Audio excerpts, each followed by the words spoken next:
transformed, terrors terrify. The good doers are brought near, the evildoers taken far, and every soul is paid in full what it has earned, and they shall not be wronged. 6. 1. 3. My God, I have fastened my hand to the skirt of thy generosity. I have stretched forth my expectation toward reaching thy gifts. So render me pure through the purest profession of thy unity, and appoint me one of thy choice servants. O he who is the asylum of every fleer, the hope of every seeker. O best object of hope. O most generous object of supplication. O he who does not reject his asker, or disappoint the expectant. O he whose door is open to his supplicators, and whose veil is lifted for those who hope in him. I ask thee by thy generosity to show kindness toward me, through thy gifts, with that which will gladden my eye, through hope in thee, with that which will give serenity to my soul, and through certainty with that which will make easy for me the afflictions of this world, and lift from my insight the veils of blindness. By thy mercy, O most merciful of the merciful. 1.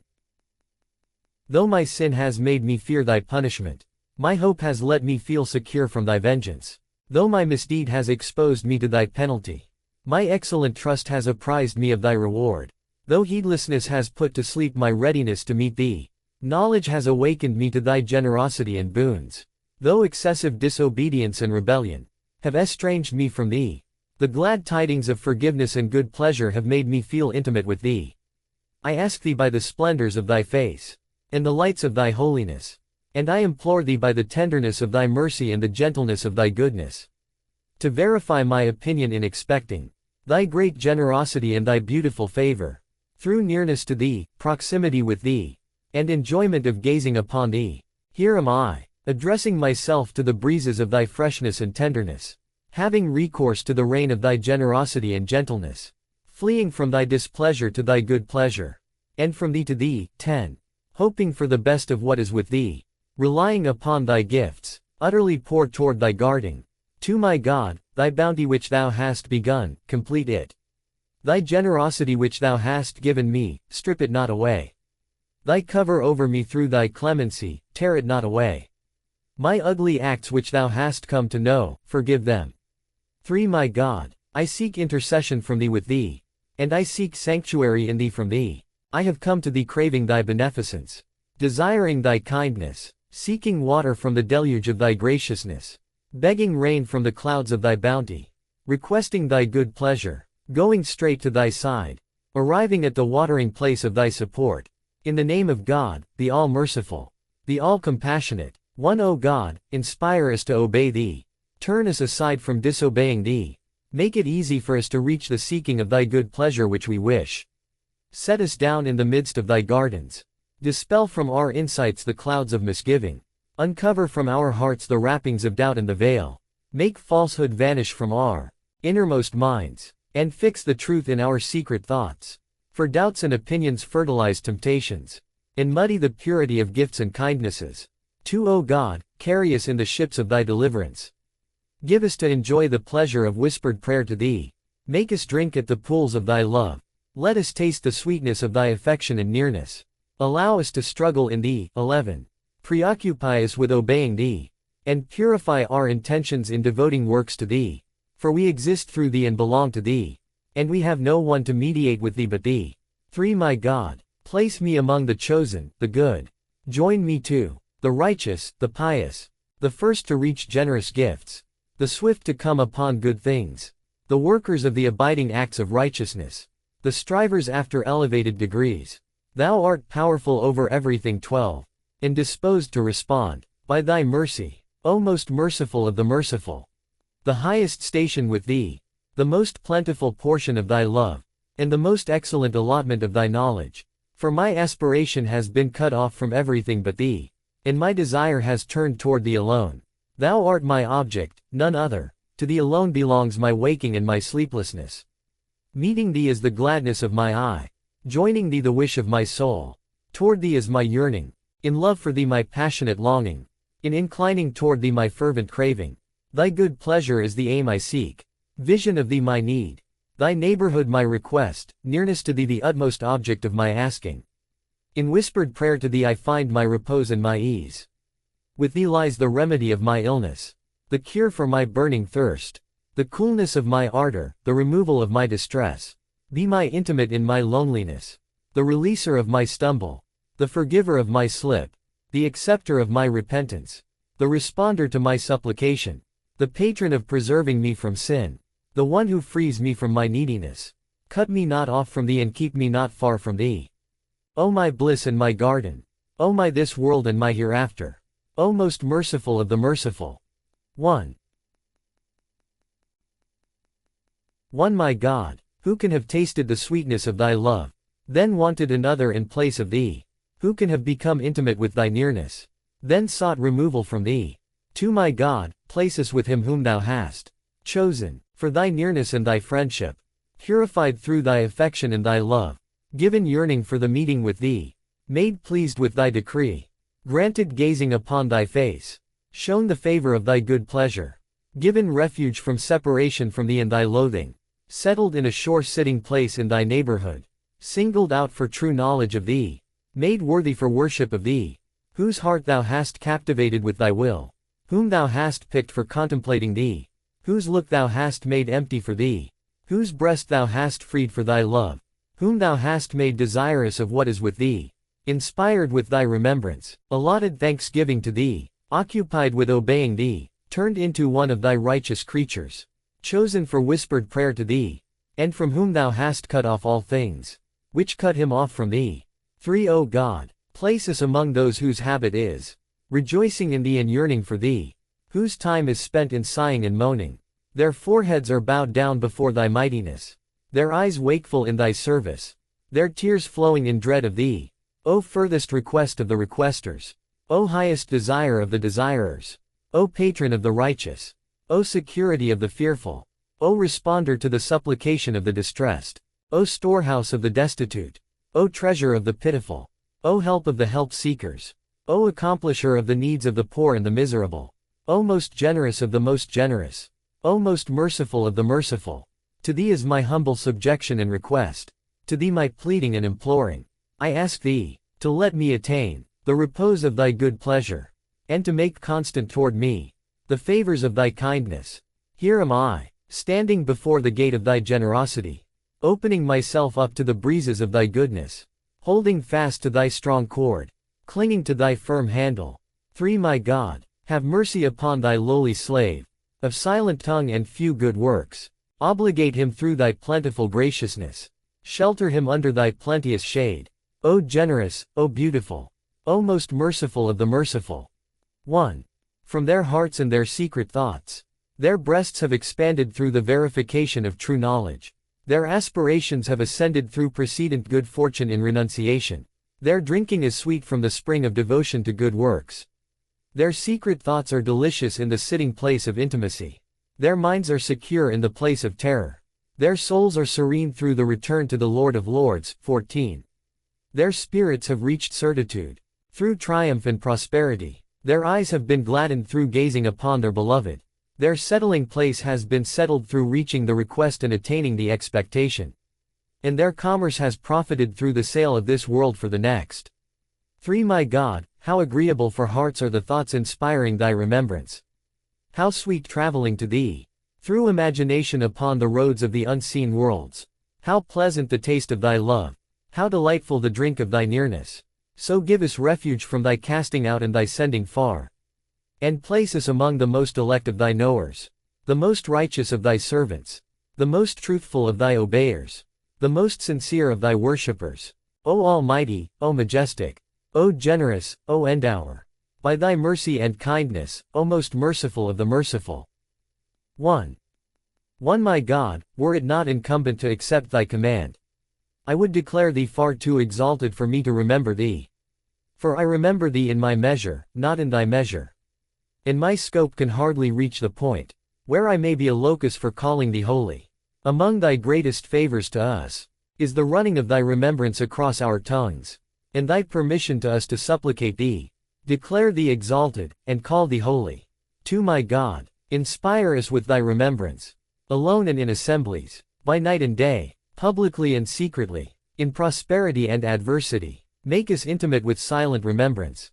Employ us in purified works and effort pleasing to thee, and reward us with the full balance. 3. My God, love mad hearts are enraptured by thee.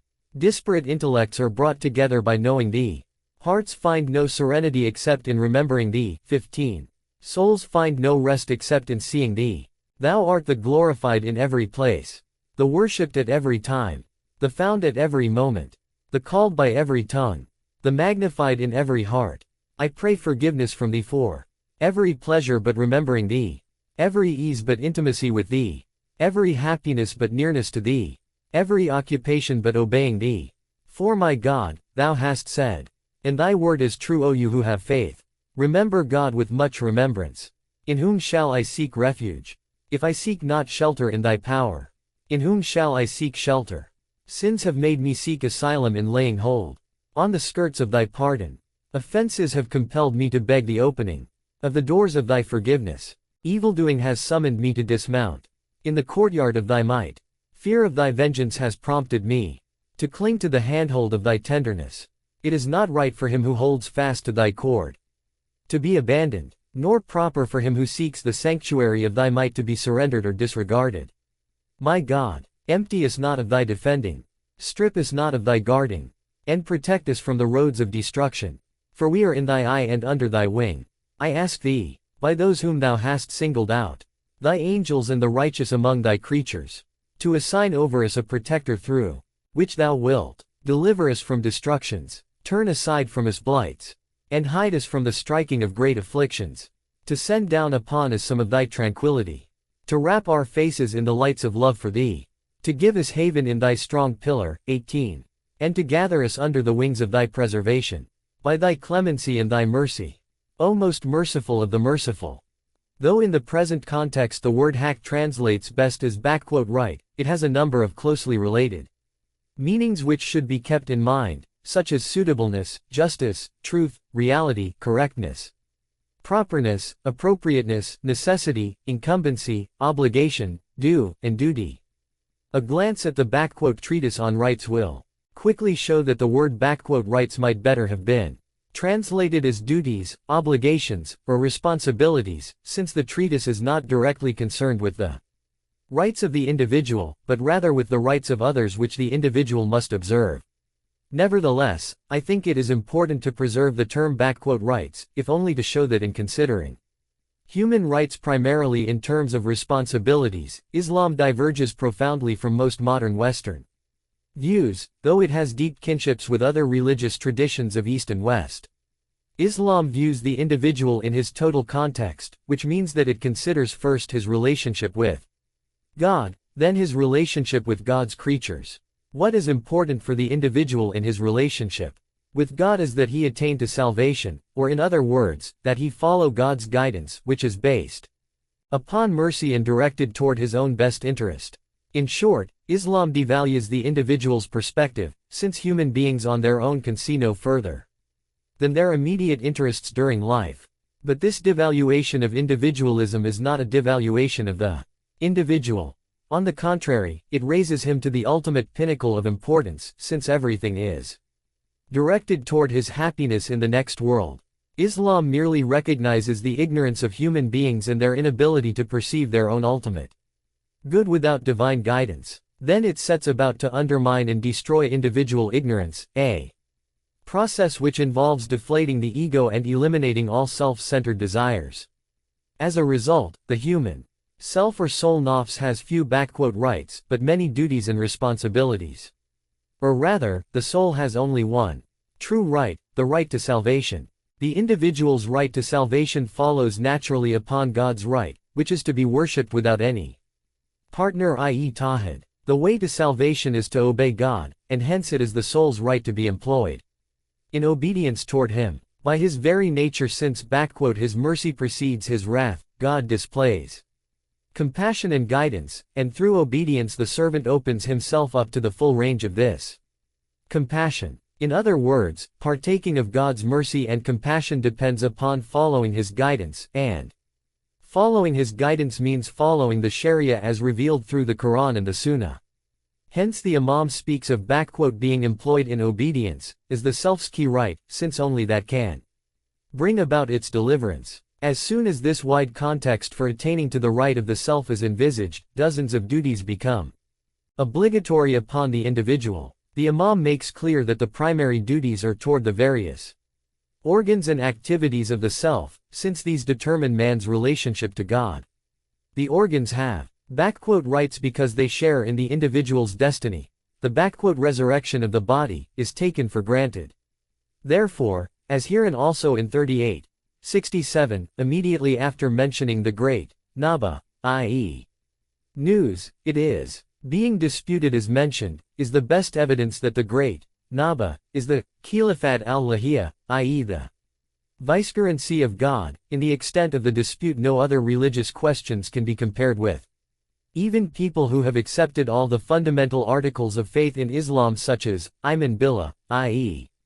faith in God, the revealed scriptures and his apostle and the angels and the resurrection day, have failed in believing in the fact that God is always represented by a man on the earth who is the closest one to God by his absolute submission abdiyat, and the closest one to each individual soul by virtue of annihilation of limitations and temporal tendencies.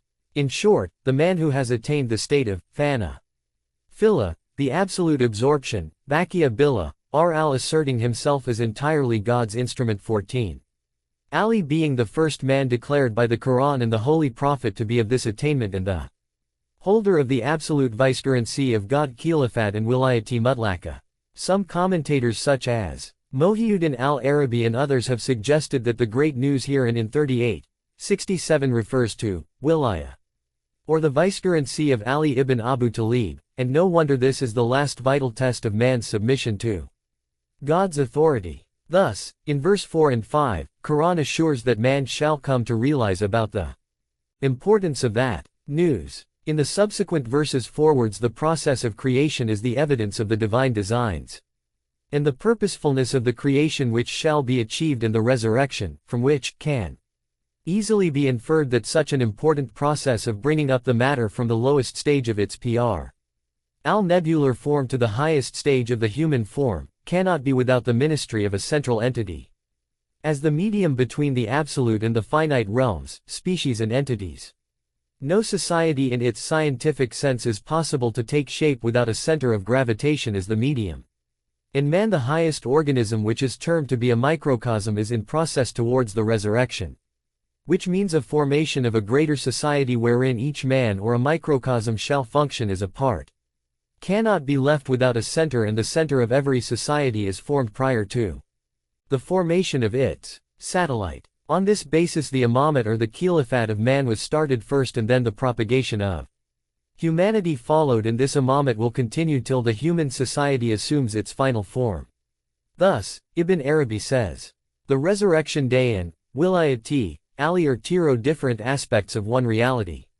He is the great news, and he is the Ark of Noah. He has confined in him, rather he is the embodiment of perfection in theory and practice. AP. Verse 3. This verse clarifies the meaning further. It is an undeniable historic fact that it was the announcement of the succession of Ali to the Holy Prophet made it Godr come, with which the people differed the most and also doubted if what the Holy Prophet did was in fact at God's command or at his own instance out of his love for Ali. 15. Relating the instance of Harith ibn Numan al-Qari questioning the Holy Prophet about the announcement he made at Godr about Ali and how he, at his own choice, received the wrath of God. 16.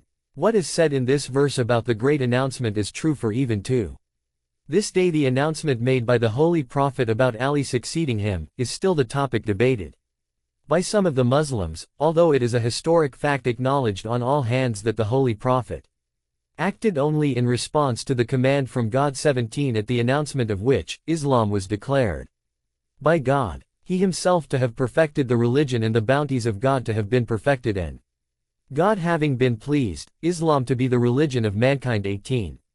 Verse 6 refers to the surface of the earth on which things develop. AP. Verse 7. The existence of lofty mountains effects in changing the course of earthquake. 19.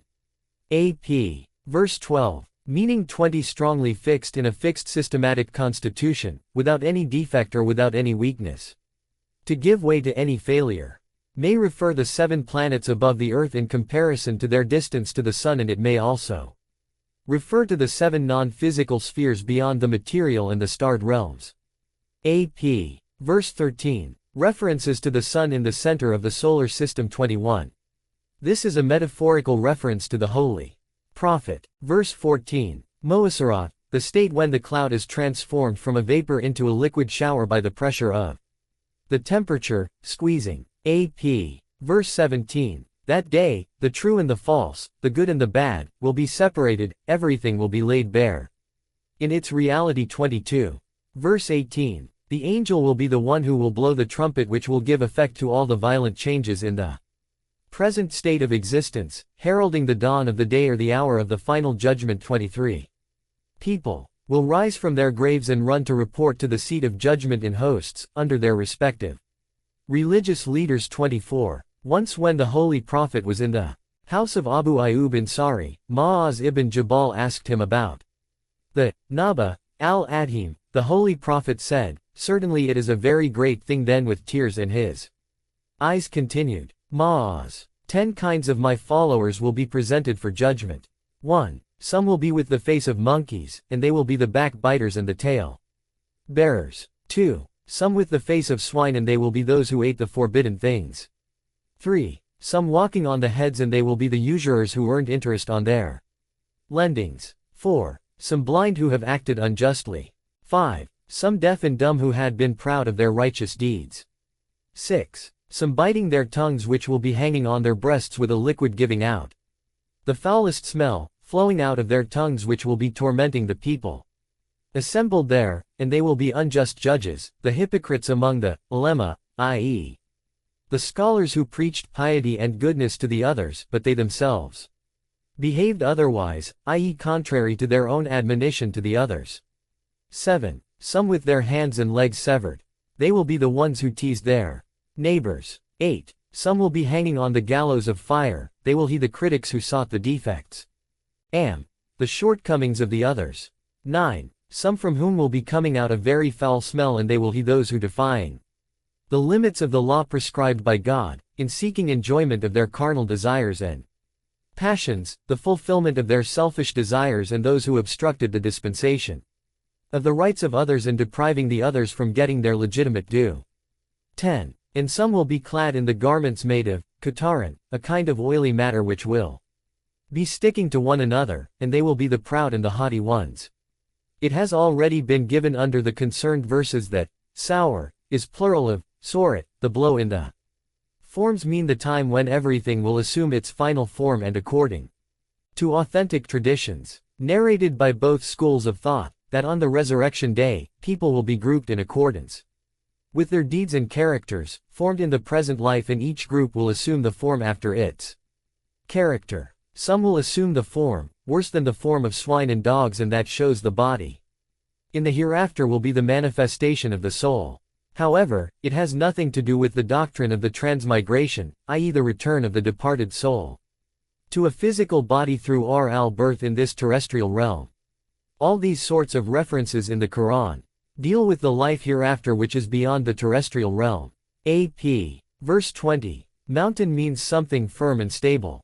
But when it's moving and the transitory condition is realized, it appears that the idea of a mountain was only a mirage. AP. Verse 23. Aqab is the plural of hukab, and the Holy Prophet said that a hukab is the duration of 80 and more years, and each year of an especially long duration of thousands of years in the terms of our present calculations. The first holy Imam Ali ibn Abu Talib was asked by Bilal as to the length of a hukab, which is ordinarily taken, and he replied, that a hukab is of 80 years, and each year of 12 months, and each month of 30 days, and each day of 1,000 years.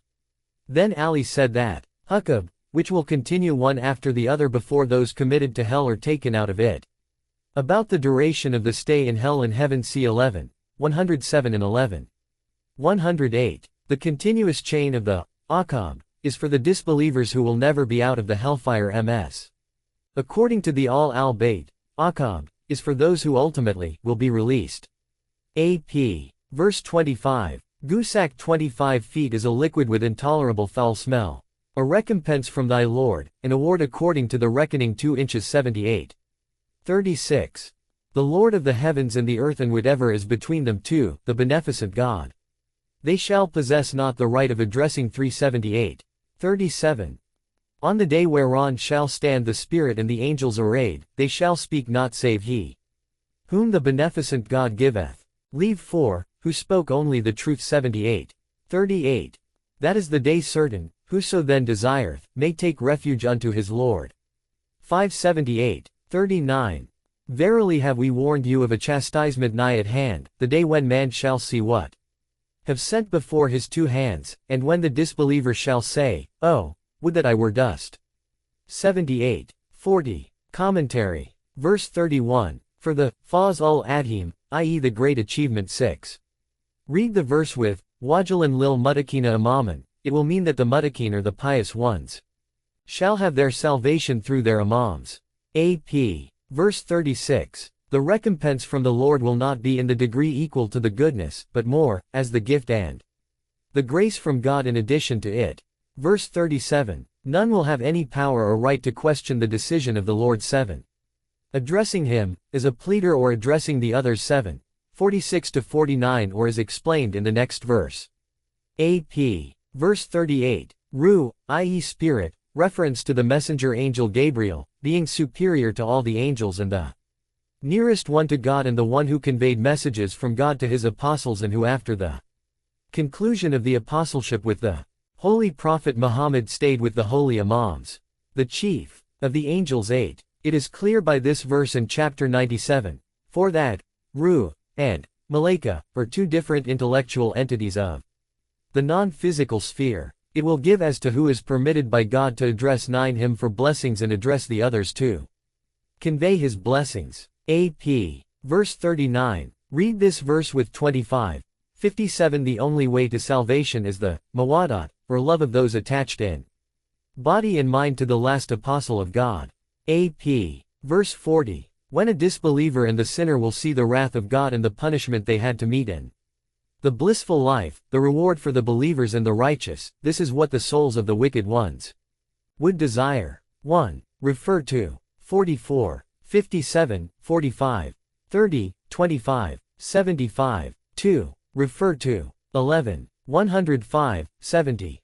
4. 97. 4. 3. To plead or addressing God, refer to 7. 46. 49 is explained in the next verse.